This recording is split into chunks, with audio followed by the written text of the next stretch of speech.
So I'm a storyteller. Do you guys mind if I tell you some stories?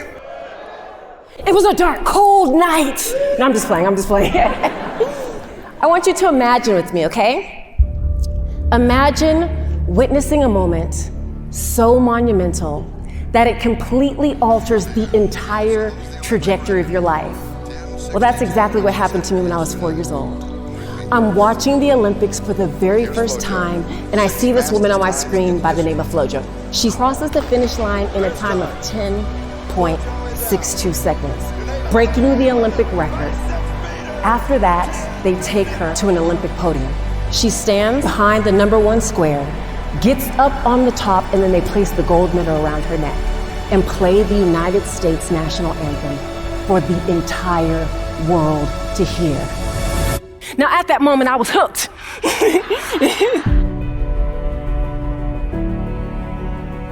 So I go to my mom and I say, Mom, what's it gonna take for me to be like this Flojo lady? And she said, hard work, perseverance. But as time went on, I learned that it was my mother's advice that was right. See, we went through a time period where my mother fell in love with this amazing man, but he was in love with alcohol.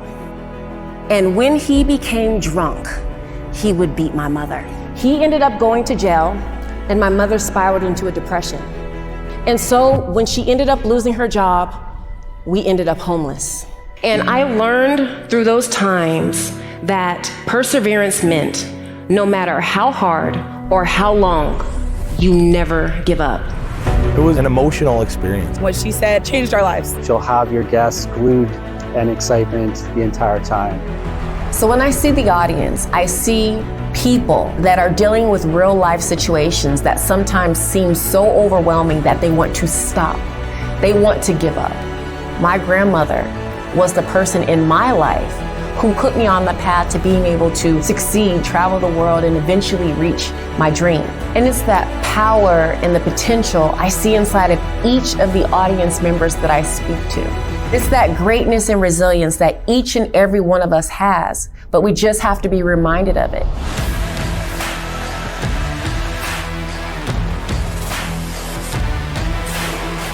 And the way that the Olympic trials work is they take the 30 best jumpers in the entire nation. They don't care if you've just got out of diapers or you have 14 Olympic gold medals. We are all competing against each other.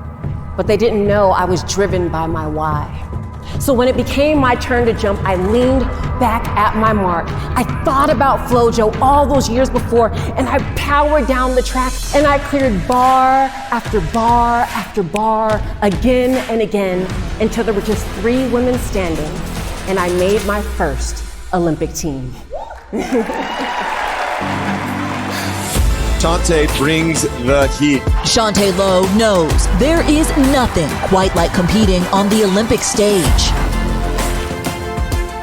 If there is an art to staring down obstacles and coming out on top, Chaunte Lowe takes the gold.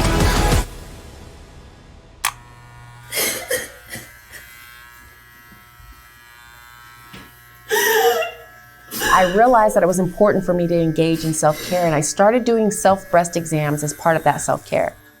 I ended up finding itsy bitsy tiny rice-sized lump, and that lump turned out to be breast cancer.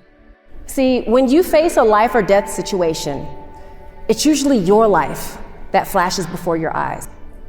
In my case, it wasn't my life. It was the lives of my husband and my children without me. And so in that moment when I was ready to give up, my husband said, no, Chaunte, you have been a fighter your entire life. Now is the time to fight.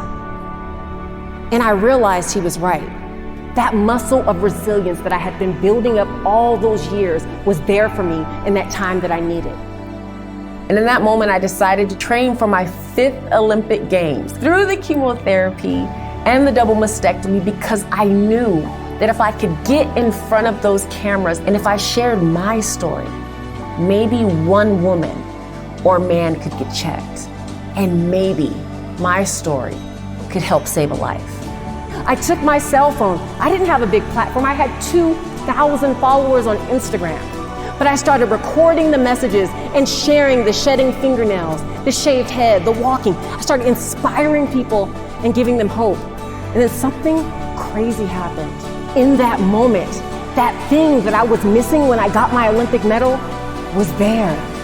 That message got into the hands, eyes, social media accounts of 372 million people.